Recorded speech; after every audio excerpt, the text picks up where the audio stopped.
last day of my vacation. Stay tuned. The most high, you know? Now, meaning that this area has a lot of birds, you may have problems with birds actually trying to get at your fish. So a big pond like this would mean that you would have to probably get a netting system over the pond so as to prevent the birds from actually swooping down and collecting your fish. Also, with the size fish that you intend to have, chances are sometimes these fish may even jump, especially when they are fighting for turf. So therefore, the net will serve both purposes. One, to prevent birds, and two, prevent fish from jumping. Right? The next thing you would need to do is to ensure that the sidings that I use to transform this swimming pool into a really awesome pond is to ensure that the sidings are 100% aluminum, which should prevent the easy rusting of the metal, as at times you may have to add a little salt to the water. Thus, as a result, if you have 100% iron, or let's say iron sheetings at the side, what you'll find is that it will eventually get rusted and fall apart. Now, Andy's Angel have a nice decent pond in his basement, right? But if I was to, let's say, put a pond in my basement, right, I'd be scared. I don't have a basement, by the way. I live in Jamaica. We don't have basement, right? But this is just a suggestion, right? What I would do, I would probably get sidings like these, right? And probably it might be a little difficult because that means that some of the groundwork on the basement will have to be, manipulated so as to facilitate even a smaller version to this pool size, right? Because the fish are so big,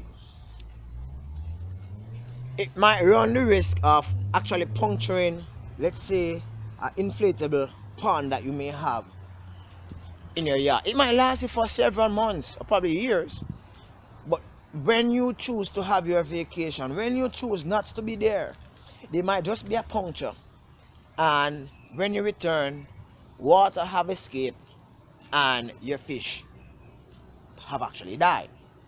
With this pool, what happened in its construction is that the dirt was actually shaved from the surface of the soil, right? And loads of sand were placed there. After the load of sand were placed there, then you had flooring placed in, which is, I guess, what you would call pond layers, or some special sheeting, some special thing, which doesn't allow the water to actually leaks out, or should I say, escapes, right? Now, in continuation of this little thing in which I just contacted in my head a while ago with regards to transforming this pool into, let's say, a pond, to do a project like this really costs a lot of money. So many persons would not opt to do this. It is easy to run this pool as a pool where you actually go in and you enjoy yourself when the sun is hot. When the time is hot, you go in there to cool off. It is much easier. It is much easier for you to manage a small aquarium, a small tank, a small pond, than to manage one that is very large. Whilst the fish size may be really attractive, but there are several different issues that you have to look at.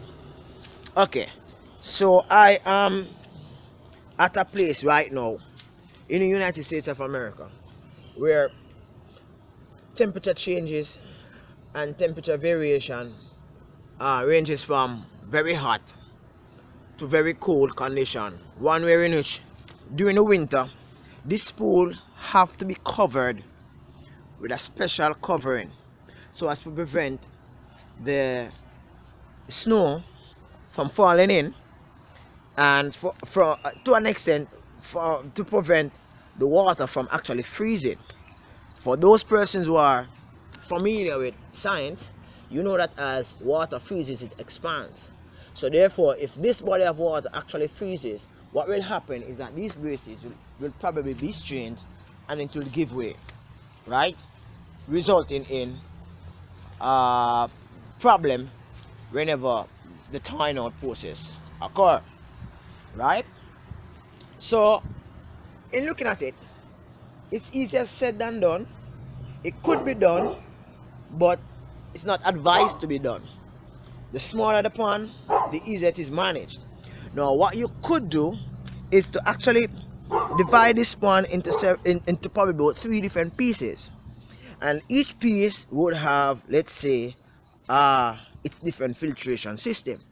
And probably what you could do, you could have a bridge, a water bridge, going from one section to the next. Why I suggest the division of a large space like this is that it is much easier for you to manage. 1, feeding; 2, waste; 3, filtration, right?